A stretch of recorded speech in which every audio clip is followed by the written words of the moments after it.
thank you for coming today. It's great to be with you. This is our first official influencer briefing here at the White House. I want to thank you all so much for joining us on what is day 99 of the Trump administration. And as I promised, as my first briefing as press secretary back in January, the Trump White House will speak to all media outlets and personalities, not just the legacy media who traditionally has covered this institution. Tens of millions of Americans are now turning to social media and independent media outlets to consume their news. And we are embracing that change, not ignoring it.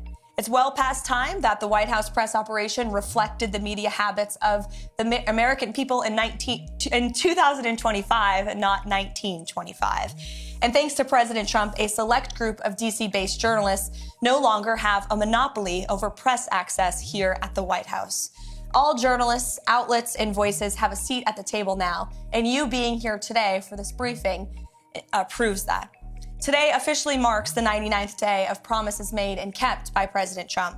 Our primary focus today is how President Trump has fulfilled one of his central campaign promises to the American people in record time, ending the massive illegal invasion and securing our nation's southern and northern borders. As we know, Joe Biden allowed millions of criminal illegal aliens to pour into our country over the past 4 years. And as we all know, a significant number of those aliens have been vicious gang members, murderers, rapists, and pedophiles.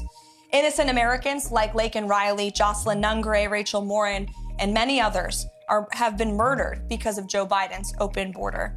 President Trump made a promise to the American people, to all of you, and your audiences, to end the carnage and keep our country safe. And he has overwhelmingly delivered on that promise.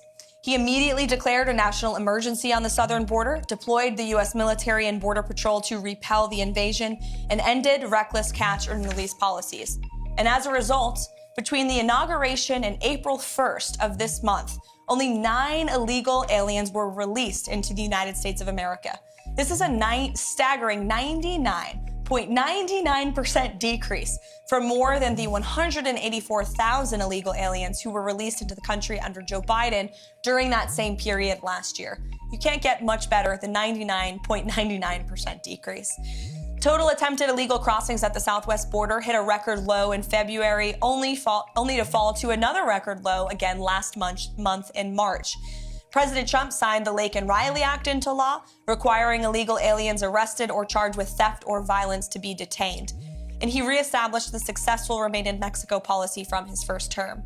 The president has also restarted construction of his signature border wall. More than 85 miles have been built and are in various stages of construction and planning.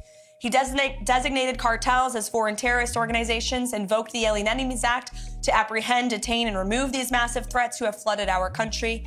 And the Trump administration, as you heard from our border czar Tom Homan earlier today, is working literally 24/7 around the clock to successfully arrest and deport illegal criminals and foreign terrorists from our communities, your communities. We're in the beginning stages of carrying out the largest deportation campaign in American history. And despite the legacy media's fear-mongering and lies about this, we will continue with these successful operations because we know that's what the American people are expecting from this president, and that's why they overwhelmingly reelected him to this office. Over the past weekend, it was announced Operation Tidal Wave was a joint effort in ICE Miami and Florida law enforcement agencies. Nearly 800 illegal aliens were arrested during the first 4 days alone. I don't know if we have any Floridians in here, but you're welcome. Operation Tidal Wave is a preview of what is to come around the country. Large-scale operations employing our state and local law enforcement partners to get criminal aliens off our streets. And we will not apologize for this. This is the first of its kind multi-agency immigration enforcement operation coordinated by ICE with federal partners.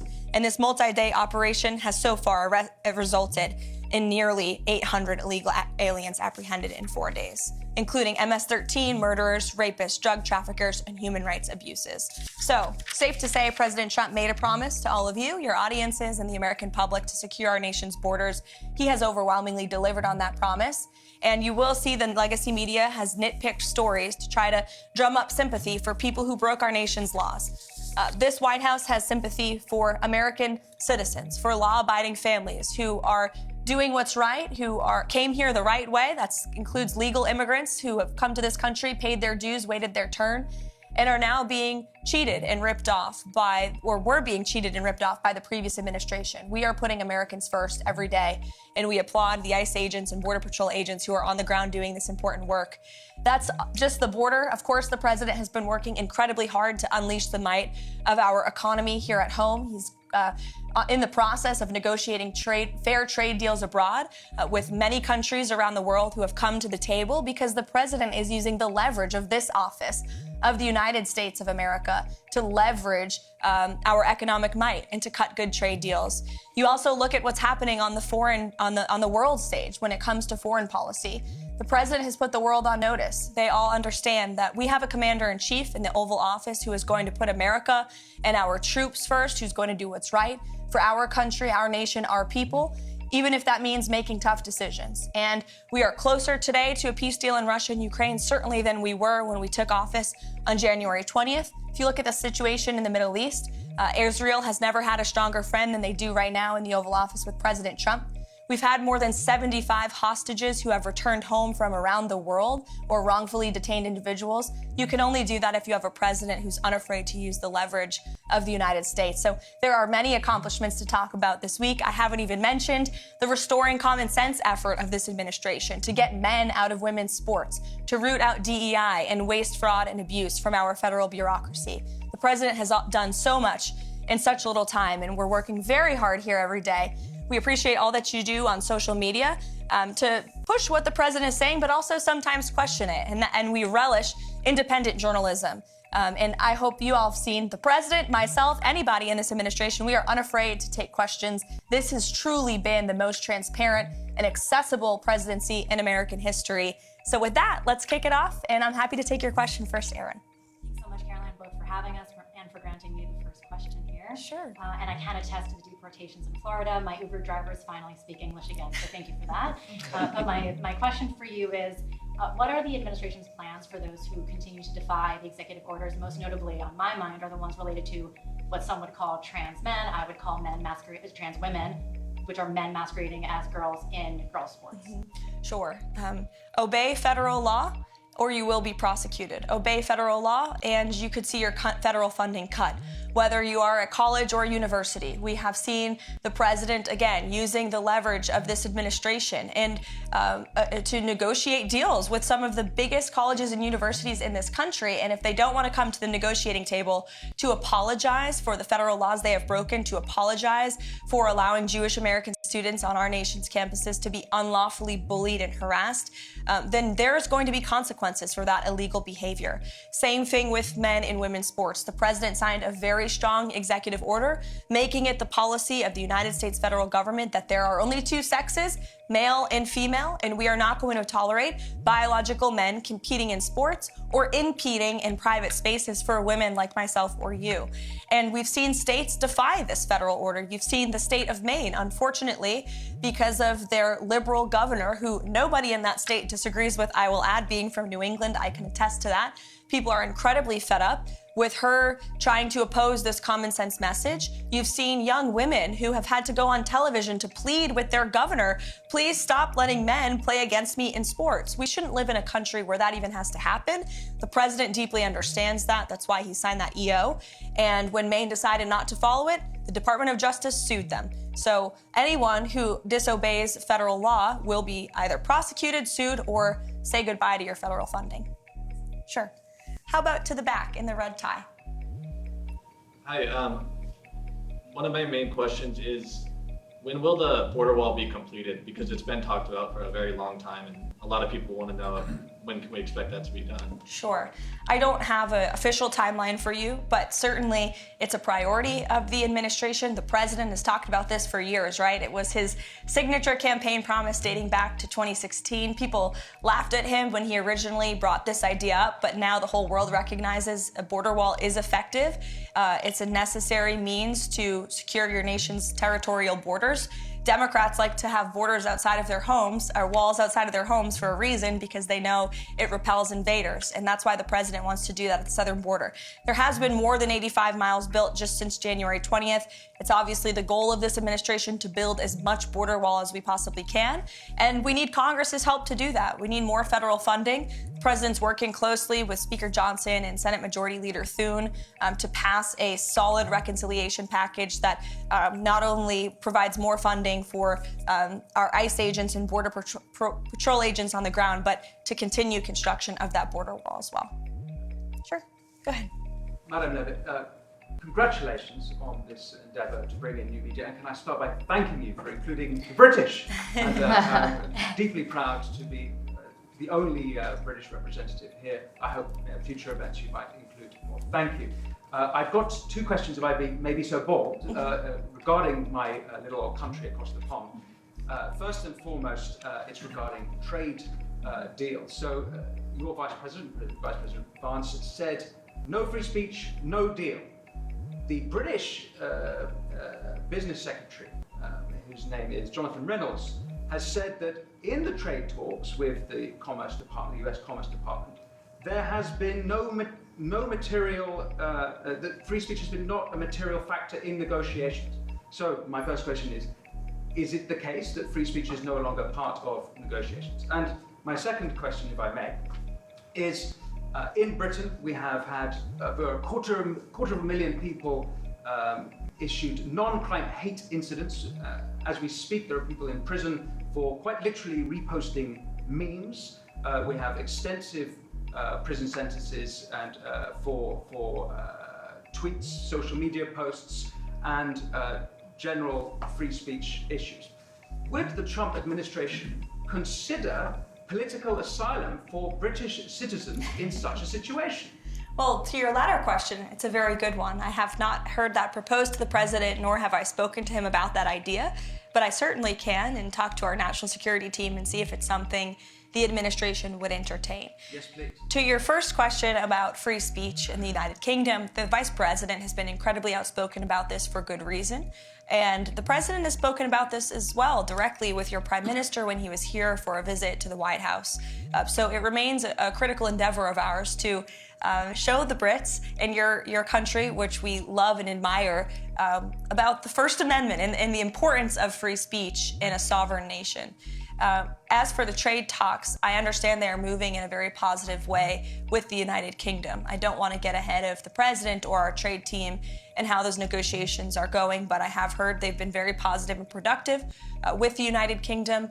And I will say the president always, both publicly and privately, speaks incredibly highly of your country. He has a good relationship with your prime minister, though they disagree on domestic policy issues. I've witnessed the camaraderie between them firsthand in the Oval Office, and there is a deep mutual respect between our two countries that certainly the president upholds. You're welcome. Mr. Spicer, it's good to see you here. My predecessor. Yeah, well, had to swing by. Thank you for doing this. I think it's marvelous what you guys have done to bring in new voices, and it shows, it reflects the president's commitment to transparency and to bring this in. So I've got two quick ones for you. The first is, you mentioned reconciliation. Beyond that and what he hopes to get out of that, considering how slim the House majority is, what other legislative priorities does he want to see codified in law before this Congress adjourns? It's a really good question, Sean. I think reconciliation is the first and foremost question on the president's mind right now. It's a huge deal. We have to get it done. He's working closely with Congress. In fact, he's meeting with Speaker Johnson, I think, in a few minutes today in the Oval Office to discuss this very bill and measure.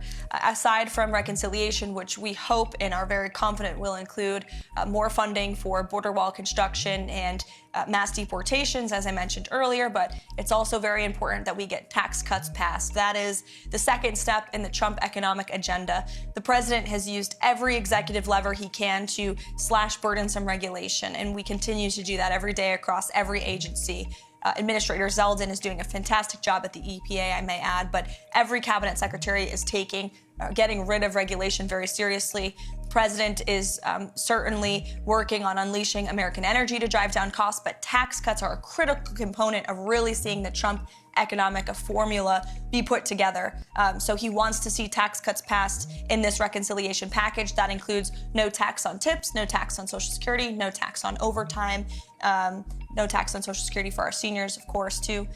As for other measures that would be codified into law, certainly we've seen the president put forth common sense executive orders and take really common sense executive action that we would love Congress to take further action on to ensure that the president's executive actions can remain long after his tenure. So you don't have another president come in here in 8 years and undo some of the executive work that the president has worked so hard on. So we want Congress to continue getting to work, but we got to get this reconciliation bill passed first. Thank you. The second thing I have is just a question I get a lot, and I figured I'd best address to you.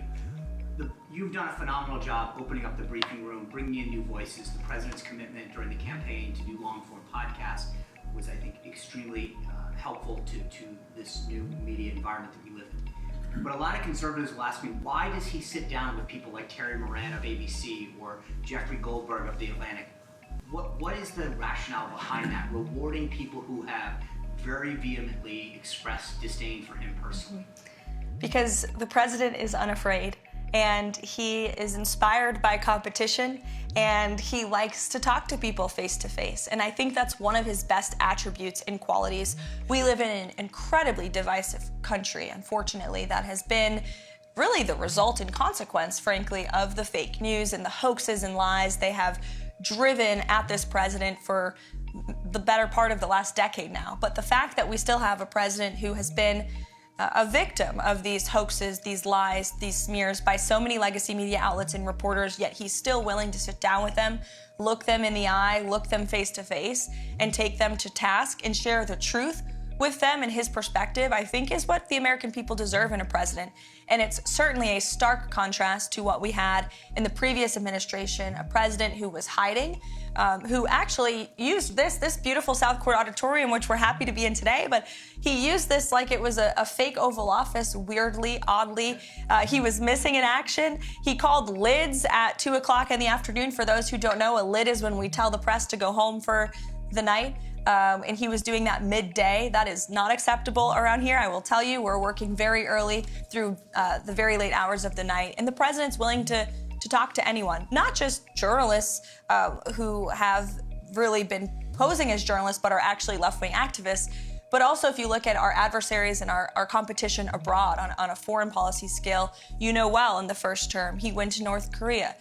He talked to Putin directly. He talked to President Xi directly. The president believes in direct diplomacy, whether it is our adversaries and competitors around the world or left-wing activists like Jeffrey Goldberg.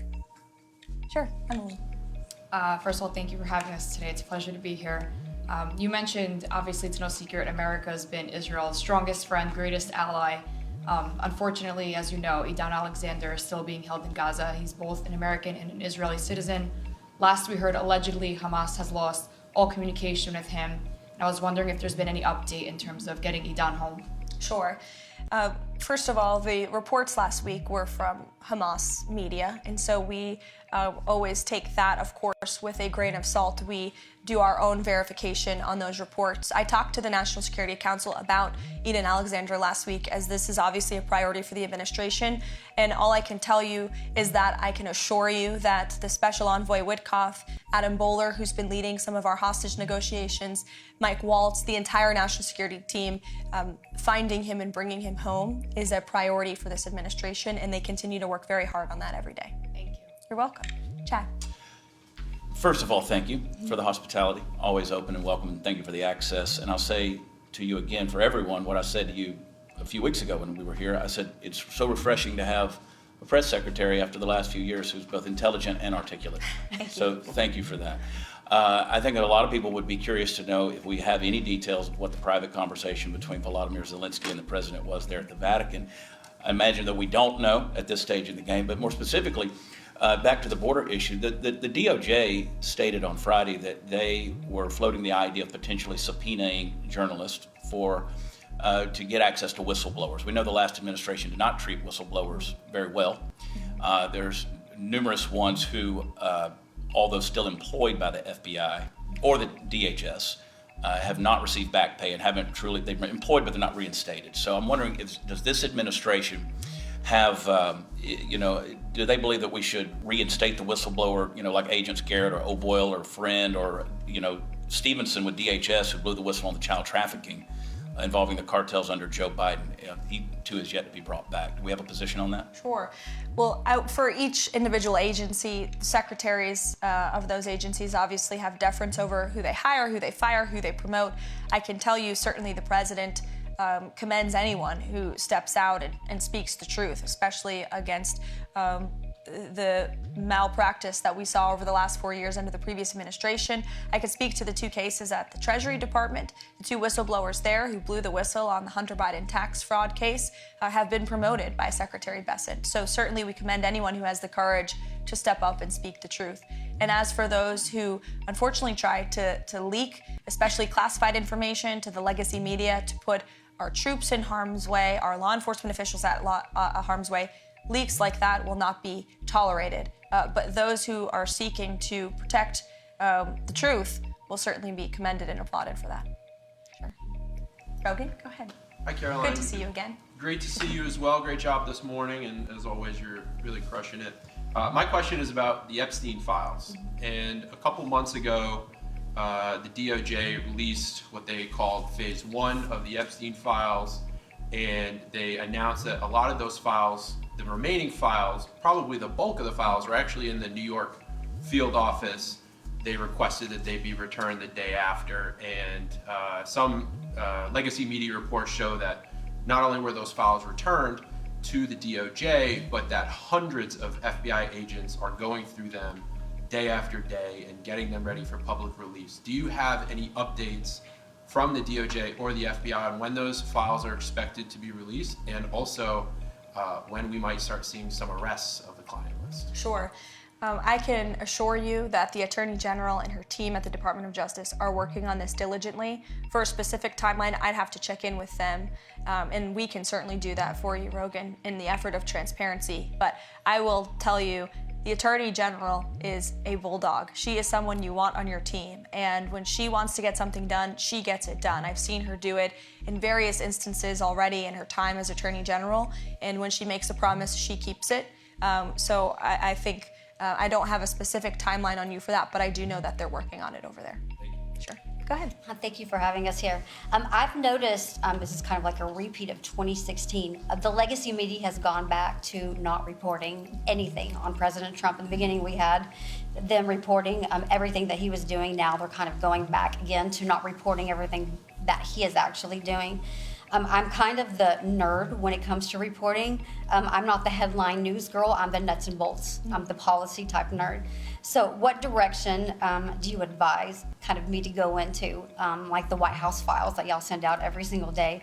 Because that's what people are used to when they want to ask me questions. They want to know kind of like the nuts and bolts of everything. Secondly, I know going into the first 100 days, Johnson's meeting with President Trump today. President Trump has issued a lot of executive orders.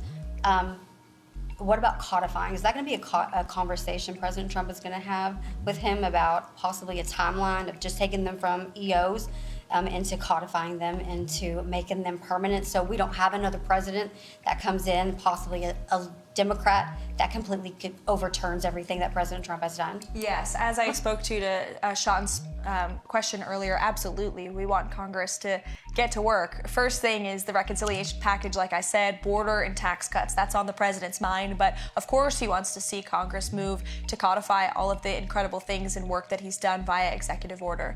To your first question about the nuts and bolts, I wish more people in the legacy media were like you and didn't focus on the sensationalist headlines, but actually cared about the facts. The president is doing so many phenomenal things every day that will never be mentioned on cable news at night. Signing executive orders. We do our absolute best to message that, which is, again, why we're welcoming independent voices like yours with following on social media, because that's the best way to get those truths and those facts out there. We put out fact sheets on the daily about what the president is signing, and they do get into the nuts and bolts of each and every policy and each and every executive action that he's taking. He's signing 3 phenomenal executive orders today. I will share a preview with those with you on those. One of them is an executive order focused on sanctuary cities. It will direct the Attorney General, Pam Bondi, to provide a list of sanctuary cities back to the administration. We will review those. If those sanctuary cities are breaking federal law, well, then the Office of Management and Budget is going to look at their federal spending. Again, if you're defying federal law, you are threatening your own federal spending by doing that. There is another executive order the president will sign tonight. We can provide the fact sheet for you on ensuring law and order and ensuring that federal law enforcement and local law enforcement can work together and communicate more easily. And then the third executive order, which actually speaks to the heart of your question earlier about the Uber drivers, will be a order directing the Department of Transportation to include English literacy tests for our truckers. This is a big problem in the trucking community that, unless you're in that community, you might not know, but there's a lot of communication problems between truckers on the road with federal officials and local officials as well, which obviously is a public safety risk. So we're going to ensure that our truckers, who are the backbone of our economy, are all able to speak English. That's a very common sense policy in the United States of America, so the president will be signing that later this afternoon. Yeah, you're welcome. To the back in the yellow tie. Thank you, Karoline. President Trump has recently made statements about eliminating the federal income tax and creating the External Revenue Service. When could we see that start to play out? Well, I will tell you, this is something the Secretary of Commerce and the Secretary of Treasury are both equally as excited about, as is the president. And, you know, there's many reasons for the tariffs the president has implemented and the trade deals that he is currently negotiating. Number one, we need to shore up our critical supply chains here at home. Number two, we need to increase our revenue here in the United States. We are running trillions of dollars of deficits. Our country will cripple if we continue down this path. And so how great it would be for the external revenue to completely replace the Internal Revenue Service. So I know the administration is focused on the External Revenue Service, getting that up and running. And as you know, Customs and Border Protection is charged with bringing in the money from tariffs every day, and they are bringing in billions and billions of dollars per day with the current tariff rates and where they are at. So we will continue with that effort. I think I went around the room. Oh, no, one more in the back. All good. So we know President Trump has been a champion for the 2A ever since he got into office, both times. My question is, do we see anything, is there any ongoing efforts for national reciprocity so we can carry in all 50 beautiful states? This is something the president talked about on the campaign trail for sure. We need Congress to do it. But the president will always support our law-abiding gun owners, and as you mentioned, is a ardent supporter of the Second Amendment. It's more important now than ever as we see violent crime rates in our inner cities. I've said this repeatedly over the past 4 years. The Second Amendment was never more important than when we had an illegal immigrant crime epidemic spiking in this country. Law-abiding Americans have a constitutional right to defend themselves, and the president absolutely supports that. But to national reciprocity, we do need Congress's help on that one. So, thank you, guys. It's so good to see you. I could go around the room all day, but unfortunately, there's work to be done. Thank you for coming to our very first influencer briefing to kick off the first 100 days of the Trump White House. It's great to see you all here, and thanks for what you do. Thank you. Thank you.